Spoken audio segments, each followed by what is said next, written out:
Salutations Rangers, General Rally 101 back at you again with some more lore. And today's video, boys and girls, we're talking about something very important and something that a lot of people don't really know about. We're going back way far to the very beginning of the Warhammer 40k timeline with the Great Crusade, and even before that though, the Unification Wars. Because in today's video, ladies and gentlemen, we're going to be talking about the first ever Space Marines. Not the Dark Angels Legion, but the first ever 200 Dark Angels. The original Uncrowned Princes. We're going to be covering their story, a little bit more about them, some development of the Astartes, how everything came to be, and just what it means and how important these first 200 were, and the Dark Angels as a whole. So strap on in, buckle up, and let's get crackin' on with today's video. So, to understand the importance of the Adeptus Astartes, we must first understand everything that came before them. So, TLDR time. Big E was basically doing nothing for God Almighty knows how many decades of centuries of years, and eventually he decided that he needed to come forth and bring humanity onto the right track. Hence,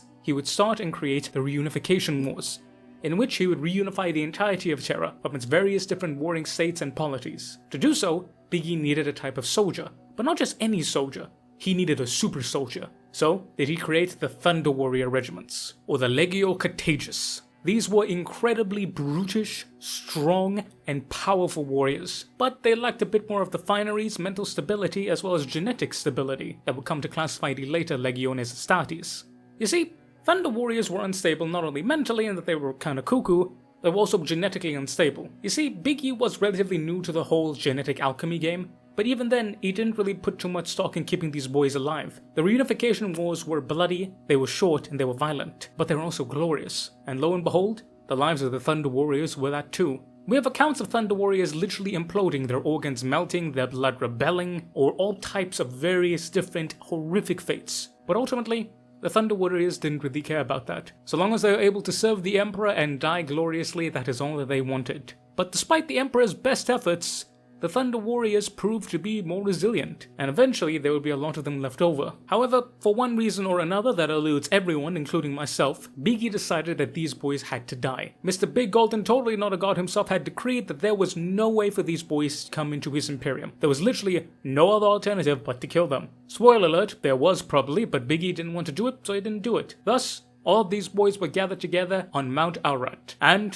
when the final bastion in front of Unity had been claimed, they would be assaulted by the Adeptus Custodes and new black armored figures. These black armored figures would become known as the Uncrowned Princes. These were the first ever Space Marines. But we're getting a little bit ahead of ourselves here. You see, when the Uncrowned Princes were said to deploy, they were said to be about 5,000 strong. But we need to jump back a little bit more, say back 100 years, as we get into the latter half of the Reunification Wars. As Big E was developing his true Legiones Astartes, he had to develop his Primarchs, but Big E had to do some testing. So Big E would create the first ever Proto Legions, aka the Primordial Strain. Now these were groups of warriors. It's unknown how much exactly they were, but they were warriors that were based off two genetic templates. A unionized genetic template of the Emperor and Erda, yes, Big E's pseudo-wife, not wife, whatever the hell woman thing, and his first son, the first ever Primarch, Lionel Johnson. These Proto-Astartes were created and they were exactly that. They were meant to testbed the genetic alchemy of the Space Marines as well as their arms, armor, and gear. To our knowledge though, the vast majority of them, say 95 to 99% of them, died during this process, or they died during the Reunification Wars. Very few of them were said to have lived. However, we do know of one that did exist, known as Abraxas Gaunt, and he would continue to serve and become part of the Dark Angels Legion, and eventually he would die on Terra defending the Emperor as he led an assault onto Horus's flagship. Again, it's unknown to the canon validity of that lore, but as it stands, there's nothing saying that it isn't happening, so, take it with a grain of salt, but a little less salt than you would for most other bits of lore like this. But these Proto-Astartes would continue, and eventually, they would lead the Emperor to his true first ever Astartes program. Big E had everything set in place, he knew where to dot the I's, cross the T's, and everything was alright. So, Big E created his first ever batch of Space Marines, the first ever 200 Space Marines, the first ever 200 of the Dark Angels. But they were not known as the Dark Angels then, for they had yet to meet their Dark King. These, however, were simply known as the Uncrowned Princes, a name which Big E gave unto him themselves. And these would be the first to form the Host of Crowns, the first ever truly documented Astartes formation. And whilst eventually over the course of the Great Crusade as well as the Reunification Wars, the host of crowns would grow to a massive 5,000 before eventually being reorganized into the Hexagrammaton under Lionel Johnson. Initially, there were only 200, and these black-clad figures would continue to serve admirably throughout the entirety of the Reunification Wars and well into the Great Crusade. But whereas it's stated that the first ever show of the Space Marines proper was at the Battle of Mount Ararat, that's only half true. The first large-scale introduction of them, with them numbering a full 10,000 strong, was indeed at Mount Ararat. However, before that, the Dark Angels had been engaging in various different minor bouts. They were very closely related to the Emperor as well as the Imperial household, with the Emperor leading them personally alongside his custodians on several occasions. Generally speaking, they would operate in about companies. These companies would contain anywhere about 30 plus Marines, give or take. They were very small, but despite their small stature, they were incredibly effective. Whilst they may have lost the sheer physical brutality and durability of the Thunder Warriors, they more than made up for it in their sheer tactical flexibility, ingenious operations, and determined, ruthless nature. Whereas the Thunder Warriors were barbarian kings, lord of men of the earth, these were different. These were clad in black, bearing the banner of the Grim Reaper. These were silent monsters. These were destruction incarnate. Whereas the Custodes were the golden right hand of the Emperor, shining in its resplendent brilliance, which gave forth the entirety of humanity. These were the grim, dark left hand of the Emperor, the shadow dagger that was hid underneath his cloak. These were not the angels of myth. No, these were the angels who gave Egypt a taste of wrath. These were his angels of death. Yep, most people think that the term Angels of Death was used to coin for the Space Marines, but that's not the case. The term Angels of Death was used specifically for the first ever 200 Dark Angels, which then spread to the rest of the Dark Angels Legion and then became synonymous with Space Marines as a whole. From there, the Uncrowned Princes would continue to serve throughout the entirety of the Great Crusade, as well as the Reunification Wars. They were a manifestation of the Emperor's need, and they quite literally wrote the book on war, with the Principia Bellicosa, the principal treaty on warfare, being written and guided by them. They made additional changements to it, and they set the standard for Astartes combat. They were noted for being the only Legionis Astartes element that engaged in multiple major conflicts of the entirety of the Reunification Wars. Time and time again, they proved themselves worthy of the title of the first children of the Emperor. And their title of Uncrowned Princes was there not only as a ceremonial title, but it truly exemplified what they were. For those of you who don't know, the term Uncrowned Prince, it refers to a prince, that being the heir of a kingdom, who is yet to receive his crown, i.e. yet to be king, and that there can refer to one of two things. Either it is a prince who is still waiting for his father to either pass or to abdicate, and thus he will then become king, or it refers to second and third sons, princes, who may never be destined to become king, but who bear the mantle of a prince, i.e. they usually become great generals and the left hand of the actual king or prince errant. So too with these, and thus did the Uncrowned Princes take to their duty at heart. Now from the early onset here we can see a little bit of that First Legion arrogance creeping in. They were the first, they were the best, and they took a quiet pride in it. They were indeed the Emperor's Astartes, and for the longest time they were the only Astartes. I mean, it just goes to show you, at the end of the Reunification Wars, where most Astartes had a couple hundred at most, it was these fellas in particular that had well over 10,000 combat veterans. Whilst something like the Salamanders was able to maintain a solid 20,000, that's only because they were a part of the trefoil. They were sequestered away specifically to build up numbers, and they lost most of that in one assault. Granted, it was one hell of an assault, but still, it just goes to show the sheer prowess that the First Legion possessed. The story of the Uncrowned Princes would continue. Eventually they would meet their Primarch Lionel Johnson, and together the Crown of Hosts would be reconformed into the Hexagrammaton, making up most of the Death Wing. From there, they would serve admirably throughout the entirety of the Great Crusade, and very much well into the Horus Heresy. And, at the very climax of it all, some of them would even fall victim to the predations of the Fallen, joining Luther as well as his original goal. Though it must be noted that their goal was not that of Luther, none of them fell to chaos, ironically enough, but they were wrapped up in the same boat, much like Zabriel, who eventually would become one of the first ever risen when he met the Lion about 10,000 years later in the forest. But that's the story of the Uncrowned Princes, the first ever 200. But now, let's talk a little bit into just how important they are and how epic they are. The story of the Uncrowned Princes is something that is very, very unique in 40k.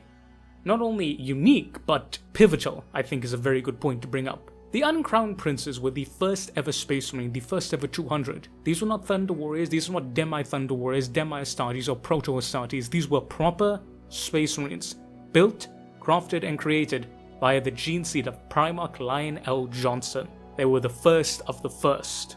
And we see throughout their introduction, the way they talk about things and the way they do things, it's very different. Generally speaking, people think that all Space Marine regions are relatively the same. And for most of them, that can be said true. Of course, with the exceptions of the 2nd and the 11th, which we know absolutely nothing about. But the 1st is something very unique. The 1st is unique because they don't operate like a normal legion. Generally speaking, all these have chapters, companies, etc. You understand the basic concept of it. If you look at one, you can kind of make a few guesses here and there to the other. Of course, they have the various different changes and whatnot, as well as various different command elements, cultural things, etc. But generally speaking, they follow the same product and the same structure. The Dark Angels, though, not at all. Not in the slightest bit. The Dark Angels are unique in that they function on the hexagrammaton, the 6 different wings. And even before then, they functioned on the host system, which was something completely different. The Dark Angels were the unique legion. They were the first legion, and for the longest time ever, for the entirety of the Reunification Wars, they were the only true Astartes legion. Meaning that the Emperor treated them differently. But you need to understand, it's not a case of he treated them differently because they were the first, his first son, super special. He treated them differently because they were the only Space Marines there. And that's something that a lot of people don't understand. The reason why Biggie entrusted them with Dark Age technology stuff, Menavium, Vortex weapons, Rad weapons, nukes, etc. It wasn't because he picked them out of a sea of chosen people. It was quite literally because they were the only Space Marines there. They were the Space Marines, they were the Angels of Death. He had spent so long building and crafting and tweaking and changing them up until the point that he was happy with what he made. These were his future. These were his Astartes. These were his Uncrowned Princes. And they would prove to be his Angels of Death. That's why the first gained that sort of pseudo-arrogance to them. Granted, it was usually earned. Unpopular opinion, if you may say, the Dark Angels truly earned the reputation. The Dark Angels were quite literally a different legion, because they didn't follow the structure, they created the structure, and because of that, they always stood apart as a separate legion. You could argue that they were the Emperor's left hand still. In fact, you could argue that the first ever legion was actually the second, with the Dark Angels remaining something altogether different. And these Uncrowned Princes, they epitomized that. The culture of the Dark Angels was denoted by 2 main factors. The first, of course, being their Primarch, Lionel Johnson. That's where they get the majority of their monastic knightly orders, the sense of chivalry, the emphasis on blade weapons, etc., as well as the restructuring of the hexagrammaton. That is where they get that from.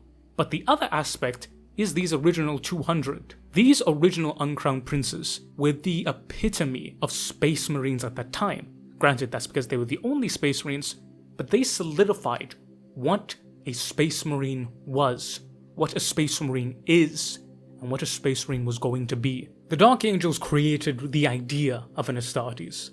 We see that quite clearly whenever other people see them for the first time, i.e. when other wider denizens of the newly birthed Imperium see them. Whilst they were still fighting the Unification Wars, several comments are made in regards to them. The most notable example is how different these new soldiers are. Yes, they're a little smaller, but it said specifically that whereas the Thunder Warriors were remnants of the Reunification Wars, they were brutal techno-barbarians enough themselves, these were different. These were silent, these were deadly, these were evil, some say. They brought up the whole aspect of the Angel of Death, the Grim Reaper. I mean, that was their first ever banner, mind you, and the whole icon. What you need to understand is that if any other legion was present, the idea of the Adeptus Astartes would have changed. It would not have been the same. The whole idea we have of this massive, silent, deadly, indomitable figure, this elite perfection of human combat, is taken directly from the Uncrowned Princes. The silent nature of them, their foreboding appearance, and their deadly accuracy in combat. That is not Space Marines, that is the Uncrowned Princes. As I said, incredibly pivotal in not only the Imperium, but in the very culture and nature of the Astartes. In addition to this, they also took a lot of elements from the Adeptus Custodes. primarily is their naming conventions. A lot of Dark Angels, as well as the Uncrowned Princes, have very mythological names, taken from epic tales such as Sinbad, Gilgamesh, Hercules, tales of ancient Rome, Greek, Mesopotamia, Babylon. All of these amazing names that are synonymous throughout the entirety of history with great rulers and champions, much like the Custodians, were taken upon by the Dark Angels. Again, this is something that is very exclusive to the First Legion in particular, because again, they were the only legion to serve with the Custodians. The Uncrowned Princes completely changed everything. They gave rise to every single aspect that was a Space Marine. Not only that, but they gave aspect to what was the Dark Angels. The Dark Angels were essentially a continuation of the Uncrowned Princes. They were the Emperor's left hand of destruction. The Dark Angels did not become that when the Lion came into it. The Uncrowned Princes were already that, and the Lion simply smoothed them out and took his place as head of the Destroyers.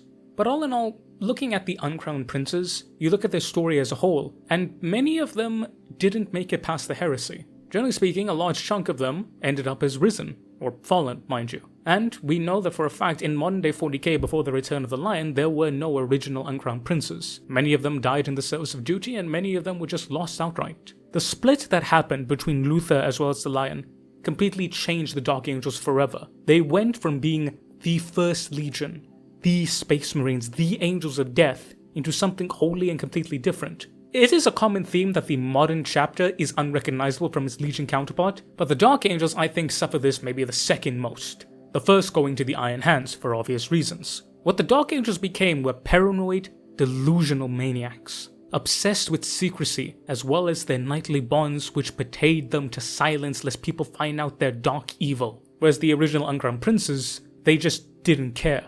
They would do what needed to be done, and they didn't care what people thought about them. They didn't care if people looked at them in hushed tones of secrecy and damnation. They didn't care if people looked on them in glory and admiration. They were simply the Emperor's Angels of Death, and if it does not concern death, it does not concern these angels. All in all, the Uncrowned Princes are one of my favorite things in all of 40k, purely because of what they represent. Not only in the fact that they're badass Grim Reapers quite literally, but they are the first ever Space Marines. Whenever we talk about Space Marines, whenever we think about Space Marines, whenever we look at what Space Marines are, their nature, the disposition, the way they fight, the way they combat, the way they carry themselves, this is what we're thinking of. This was not created by every single Space Marine Legion. This was not created by people seeing similarities between the 13th and the 15th Legion or whatever. This was created because the first ever people who were fighting the Thunder Warriors saw these black-clad figures emerge, wielding weapons of a bygone age, and obliterated those who dared to oppose the Emperor. That is where we get the term Angels of Death from. That is what the Uncrowned Princes were. Generally speaking, Proto-Legions are beloved by the community because of what they represent, and generally speaking, they were either incredibly evil or incredibly bad, or incredibly good and incredibly nuanced. But with the Uncrowned Princes, it's something completely different. They didn't really change when they were reunited with their Primarch. The Lions simply took them and refined them. They still continue to be what they always were, the First Legion, something completely, wholly and utterly different in form, purpose and manner. Rather, it's only that we see at the end of the heresy, with the destruction of Caliban and the splitting of the Legion, then do we see the true change between the Uncrowned Princes and the modern Dark Angels. It's something wholly different in all legions, and it's incredibly fitting that the one legion that is always so different has a wholly different story to them. Their change did not come when they met their Primarch, their change came when they split. All in all, looking at them in their lore, their history, their stories, and just the whole idea of it, these black-clad figures wielding a banner of a Grim Reaper with names such as Gilgamesh, Hercules, these magnificent names of bygone heroes of ancient past, and to see them simply walk forward and annihilate without even so much as a word. These were the original Space Marines. These were the original Angels of Death. These were the first ever 200 uncrowned princes of the Emperor of Mankind. But yeah, ladies and gentlemen, thank you so very much for watching. Let me know down below, what do you guys think about the Uncrowned Princes? Do you guys love them as much as I do? Do you guys really wish that there was more about them? Because we don't really have much about them in terms of specific details. We know like broad strokes, but we don't really know super in-depth stuff. I would love a book. I would kill for a book about them. It'd be so unbelievably epic. But let me know down below, what do you guys think about them? But I want to say a massive thank you to you guys for watching, but an even more massive thank you to my awesome members and Patreons. And massive shout out to my Officer Corps, my Lieutenant Tiers. Shout out Mr. Eddie V3 and Miss Major of the Void. Big shout out to all my Sergeant Tier fellas. Mr. Damiak, Mr. Andy McGee, Mr. Warsmith the Fireheart, Mr. Cords Butcher, and Mr. Sean IRL7. Shout out to my Corporal Tier members, Mr. Bowen, and Tremail the Mouth Kitty. And finally, but certainly not least, big shout out to my Private Tier members, Mr. Thomas Most Lawns, Mr. Ivan _SBW, Mr. Michael Hayeda, Mr. Hattori's Kurs, and of course, Mr. Monkey Man. And very big shout out to my Patreon members, Mr. Fortus Unum, General Alexander, and Mr. Bulwin. I love each and every one of you. Thank you from the bottom of my heart. It means the world to me, guys. Seriously, like y'all don't know how thankful I am for you and just how blessed I am to truly have you guys. It really does mean the world to me, and the fact that you guys sign up, it's humbling, and I will do my damnedest to give you what you wanted. So thank you, all of you. But if you want to join these awesome guys and gals, sign up with our memberships or Patreon, whichever one you prefer, and you gain access to a bunch of awesome benefits. You get these videos early, behind the scenes stuff, help in making the channel run, and we have a lot of new projects coming in, and if anything major happens, you guys will be the first ones to get access to it. And trust me, there's a lot of good stuff coming this year. But remember, this will always be free and you won't have to do nothing. If you don't give me $1 or not, I will love you just the same as if you gave me 1 million. Well, probably not 1 million, but definitely at least like 100. Mwah! But ladies and gentlemen, I've been the General Bradley 101. You've been beautiful, awesome, and amazing people. Thank you all so very much for watching. Make sure to stay resolute out there, boys and gals. And I will catch y'all next time. Dismiss, Rangers.